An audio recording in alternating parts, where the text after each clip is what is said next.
Hello everyone, I'm Unbeatable Million and welcome finally to the long-awaited episode. First episode of Season 1 of Goomba Gear. This show, mostly around racing games and different cars, and showing you what's the best to do and what's the best to get. So, here we are in Grid 2 today, one of my all-time favorite racing games, and one of my most favorite games of all time.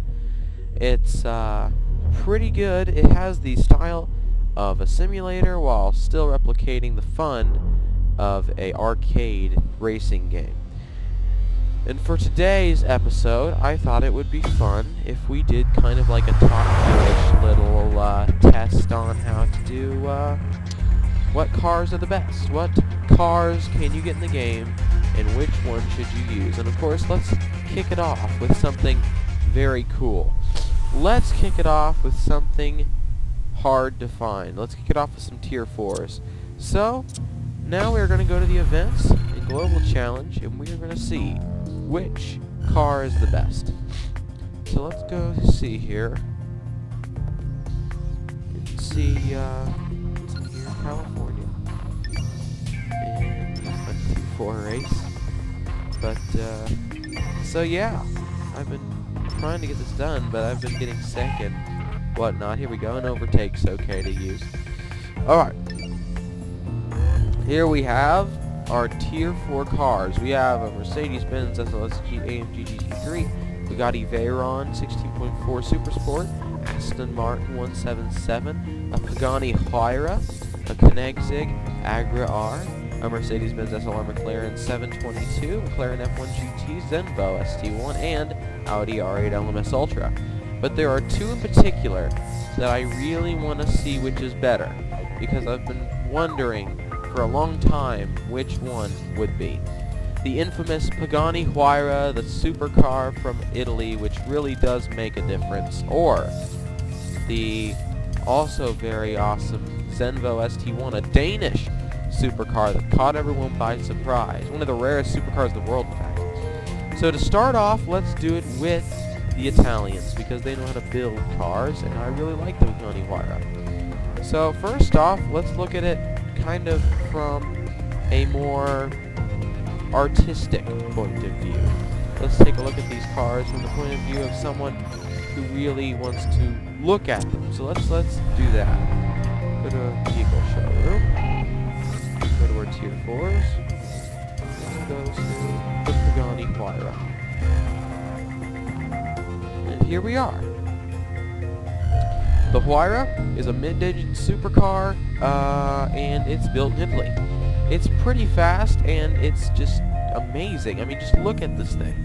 It's got this look to it, this very utter presence when you see it.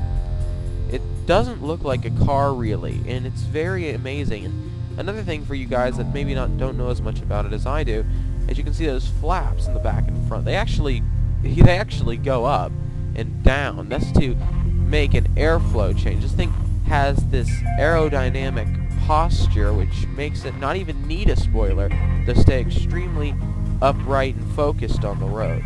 It's got carbon fiber pretty much everywhere, which is typical for Pagani. They just don't like it if carbon fiber is not more than 76% of the vehicle. And as you can see, it's pretty cool. Those wheels take almost 3 days to hew out of a single block of aluminium. It's a pretty crazy car. But then again, if you don't know what aluminium is, you have to watch Top Gear, because here in the Americas we call it aluminum. Anyway, this car costs around $1.3 million and almost 900,000 pounds. It is, quite amazingly, one of the most amazing cars you'll ever see on the road.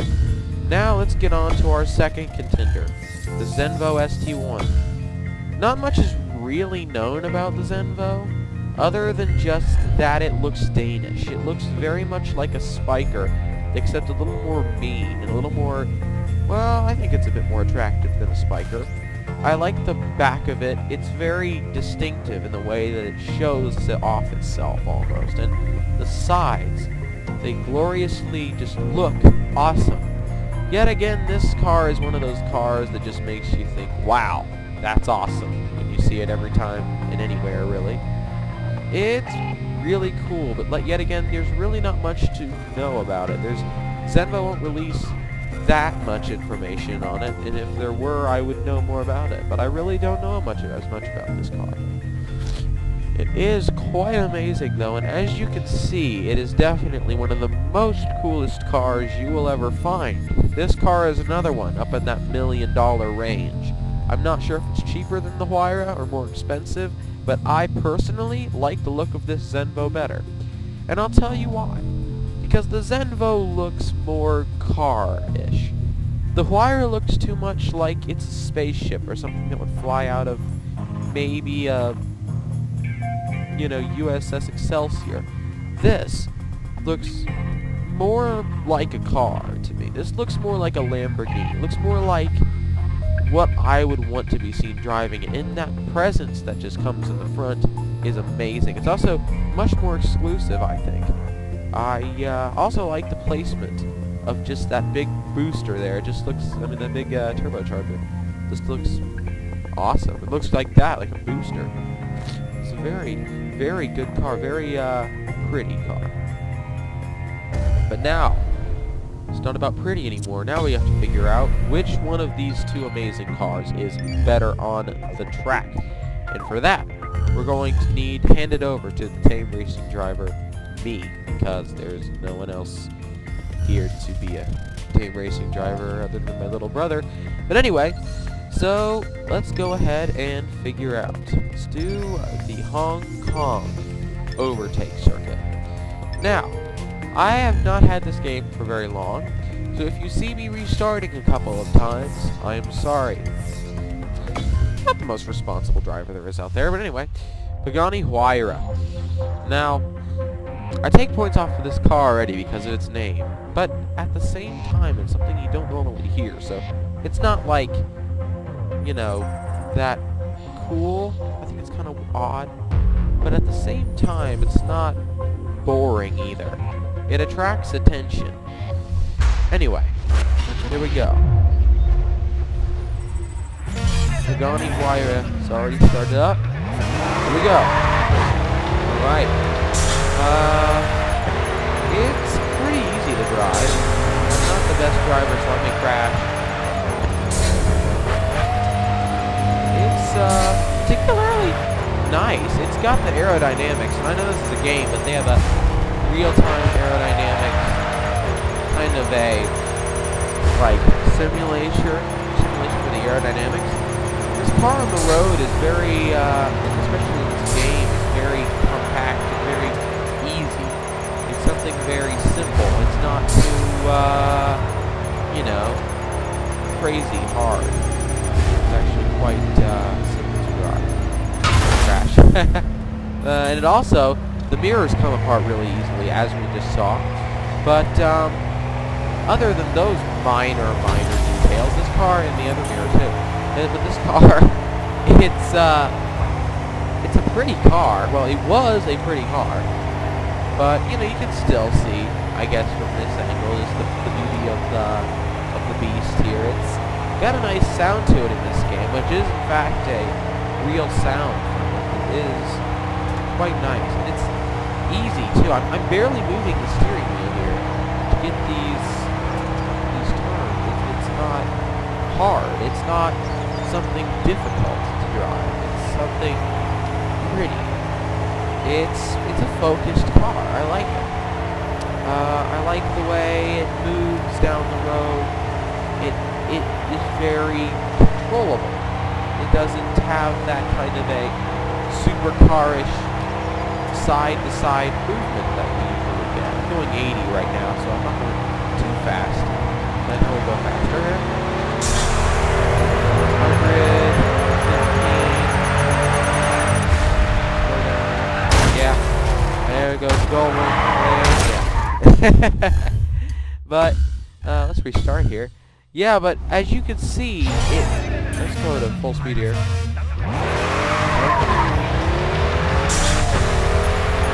Let's accelerate. Run 137. Whoa. Whoa, okay. 100 and snap. just crashed. How dare you? I could never do a car driving show. I'm terrible. I'm terrified. Okay. Let's take it easy. It's not my life. I was not making girls to ride cars incredibly fast, apparently. Okay. This is, but yet again, no matter what I do, you can try it for yourself. It's kind of cool how those flaps come up. It's like, ooh, look at that! The flaps coming up. What's that? And it's kind of freaky because you're not really looking at it. You're looking right ahead. And it's like, oh my goodness, there's flaps coming up. What's that? It's kind of weird. And it's so cool. It's so awesome. Look at that. It's so wide too. It's utterly Italian. Especially without those mirrors that I just blatantly knocked off. It just looks prettier without the mirror. Who needs mirrors here? So seriously, if you have that much money and you're driving a car about 100 and not anymore, but was driving at about 117 on a highway, it doesn't really matter what's going to crash behind you. It's more what you're going to crash into in front of yourself. But I think you can see, despite my terribleness with the car, because I'm very bad with that. Sorry, Mr. Horatio Pagani, I'm very sorry. I can never own one of these. I apologize. I'm careless. I'm also not old enough to drive yet. So, maybe it's just me. I don't know. Who knows? Anyway, as you can see, it's a very nice car. And it also crashes into Silverados quite nicely, as we can see from this demonstrative performance here. Crashing into Silverados is no problem with the Pagani, as they say it can do it better than the Pagani Huayra. You can also do power slides and fail better than almost any other car. Anyway, off of that. It's minor, so you know I didn't do too much damage to it. It'll be fine. Insurance will cover that. But I think we've seen enough of the Pagani Huayra. I think we have seen that it is cool and that it crashes well. But now we must see if the Zenvo can do better at those things. Now the Zenvo is Danish, which means at any point in time the whole car could grow wings and fly off and have me sitting with the steering wheel and sitting on the road. Because it's Danish and you just don't expect what they're going to do next. But that's fine with me. So let's do it. Alright, Hong Kong overtake. It's from the same country where we got the Spiker, which is a very nice car. I've actually seen one of those in real life, actually, a Spiker C3. Beautiful car. Amazing. The materials out of it. Kind of scares you, though. No airbag. You just kind of wonder, okay, am I going to get into a crash in this thing? But I like the Zenvo better looks-wise, but let's see if I like it driving better. I don't know. I may not. I do not know. I've never driven these two against each other before. Here we go. Zenvo looking nicely. Here we go. Danish supercar on the run. Okay. Yeah, you can notice it. It is a lot less controlled. It takes a lot more moving of the wheel to get it to turn. That's not necessarily a bad thing, but it's just noticeable. Ow. Ooh, it is really hard to turn. It takes a lot more movement. It's kind of hard. It's kind of... It's almost disappointing, actually, for the way it looks. It's very, jittery. You move it more than you need to. A lot. Well, that was good. I'll just keep going. Oh, no, I won't. But still. I mean, come on. I'm not the best driver in the world, but I think you can see that it's pretty locky. It's kind of hard drop. And as you shift, it takes a long time to get to those shifting points. Not going too hard on the wheel, though, just because, you know, and let's go at like 85. Let's go an honorable 85, 79, whatever. See how it goes from there. I'm actually quite fine here driving this. it doesn't handle as well as the Huayra to me. It lags more in the way it turns. The gearbox lags quite a lot. I'm talking in this game, you know, it may be better in real life. It doesn't have the same aerodynamics to control that the Huayra has. And it doesn't really have that sense of pleasure while driving it really either. It's kind of monotonous the way it drives. The sound is also just kind of electronic. It's not what I expected, really. It's not very happy. It's more just kind of a drone. It just kind of goes,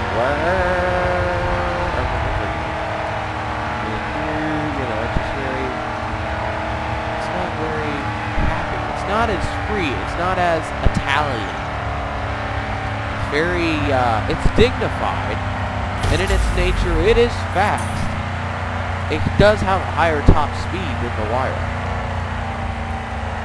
But, there's something about this car. It doesn't make it as fun, at least in this game, to drive around. It's more of a looker car. It's more of a car that you oh, that's a doesn't have the same sense of doesn't have the same emotion. Doesn't even crash into Silverados the same. I mean, you're losing so much here. Come on.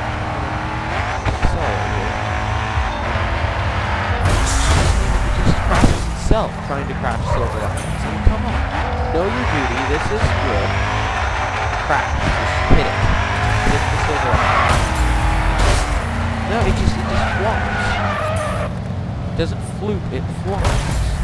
It's not the same whatsoever. I'm very disappointed in the way this Zenvo drives. It drives nicely for a car of this caliber, but it's not as fun. It's not as, how do I say it? Interesting. Not like, ooh, there's those little floppy things in the back, ooh, there's this, and ooh, there's that, that's cool, that's cool. It's just kind of, I'm saying, no, we don't do this, we don't go fast, we don't go to the monotonous an air compressor, you know, it's just kind of not at all what I was really supposed.